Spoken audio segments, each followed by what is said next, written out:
concept and context. These are two very important parts of architecture.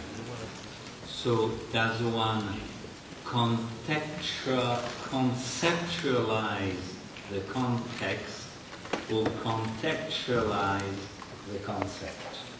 This is a very difficult project. We are just starting to build a new museum in front of the Acropolis in Athens. You have the Acropolis and the Parthenon. This is the first difficulty. How can you, as an architect, build in front of the Parthenon? The second difficulty was that they are here, that's the site, they are here archaeological remnants, archaeological finds. So we had problems above, problems below. But we had an even bigger problem inside. We are supposed to put these frieze, these beautiful marbles, but they are at the British Museum. Lord Elgin took them away from Greece 200 years ago or 150 years ago, and Greece wants them back.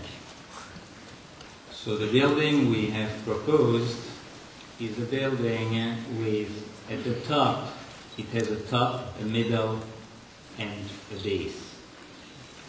The top looks to the Parthenon.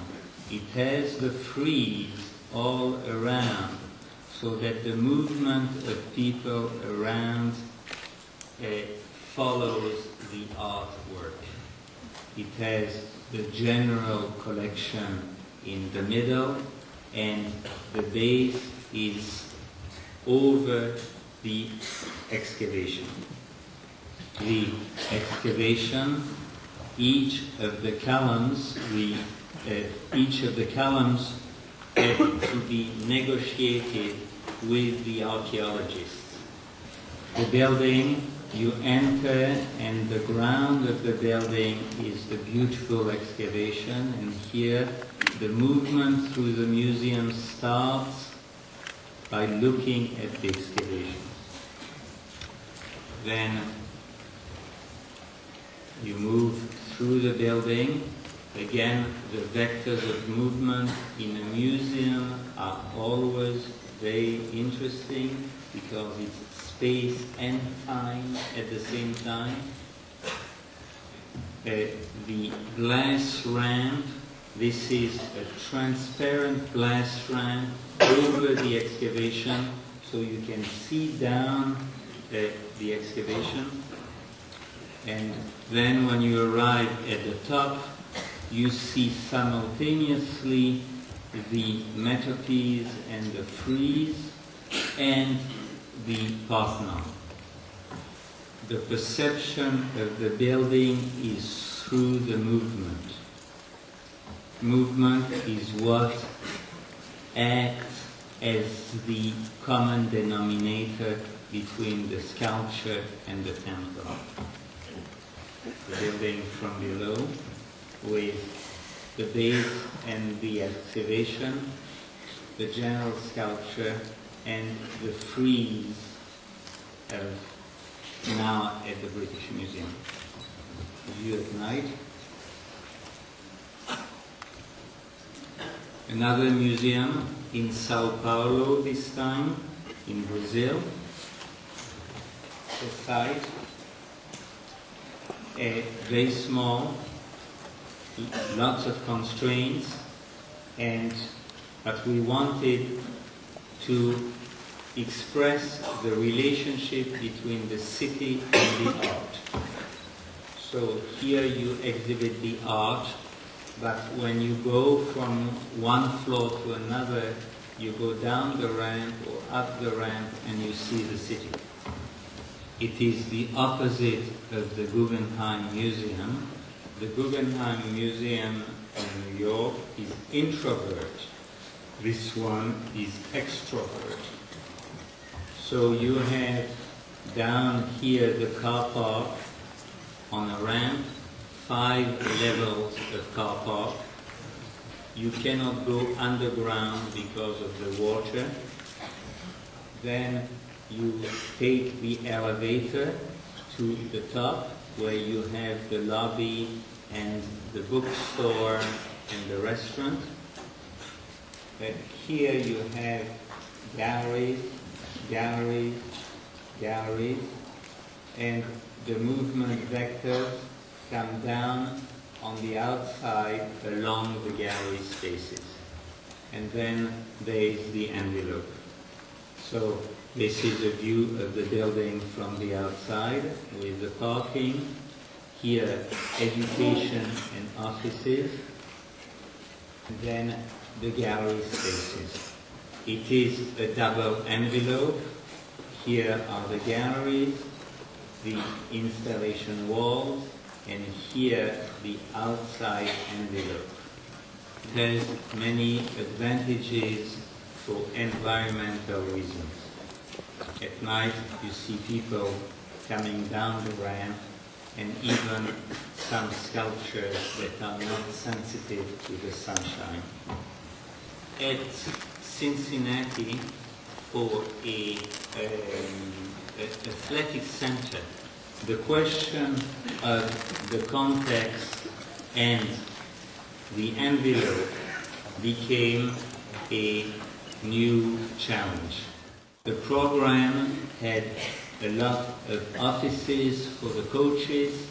It had also a training room for the athletes to play basketball or to swim, etc.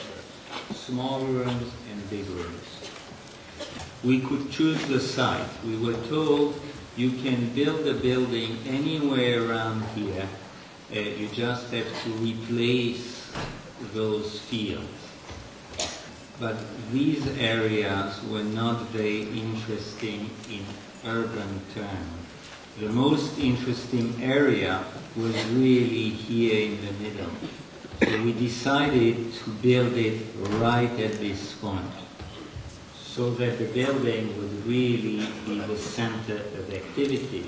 But how do you build something on the site? Also, there were a lot of big training rooms and machine rooms underneath, and we could not put structure. So we said, let's put the building right here, a free form, but inside a context, a contextual free form, and with very few columns, so that we built a big truss and we curved the truss.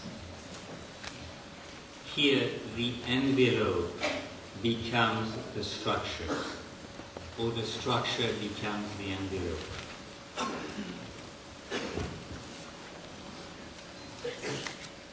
And now the last project I want to show you.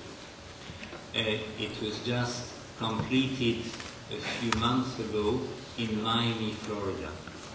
There were several challenges.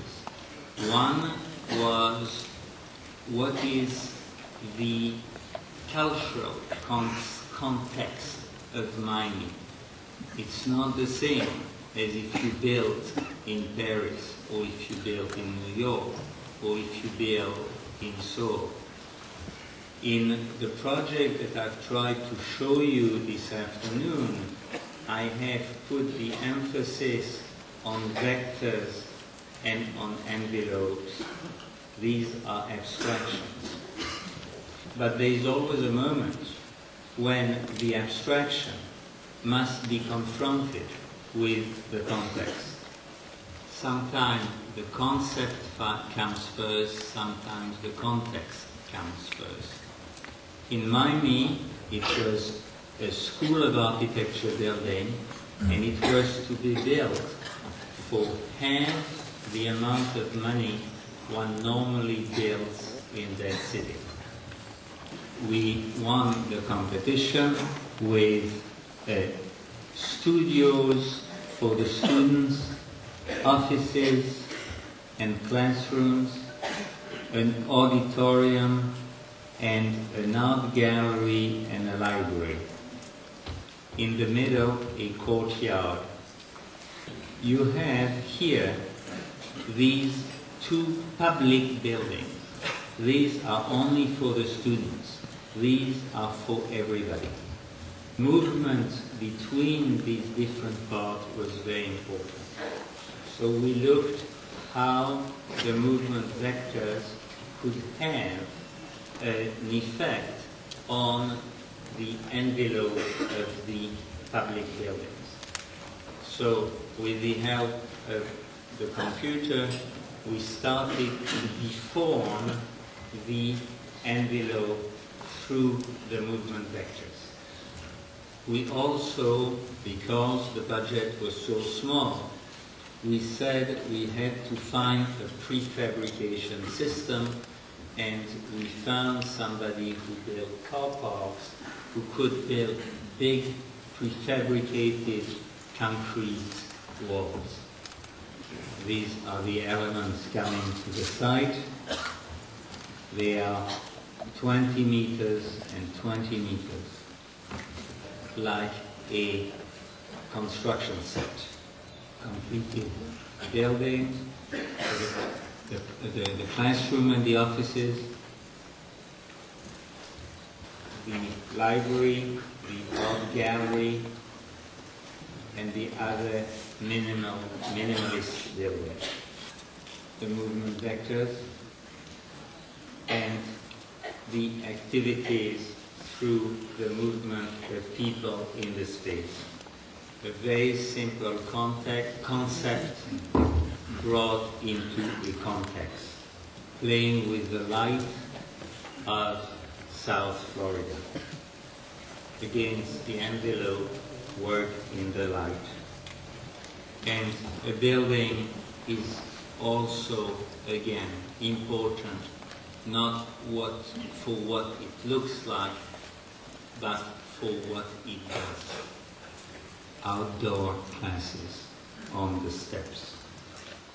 Architecture, as I have tried to explain you this afternoon, is about two things. It is about defining spaces, but also defining itself. It is also about movement, because there is no architecture without the movement of bodies in it. Architecture defines and activates. Thank you very much.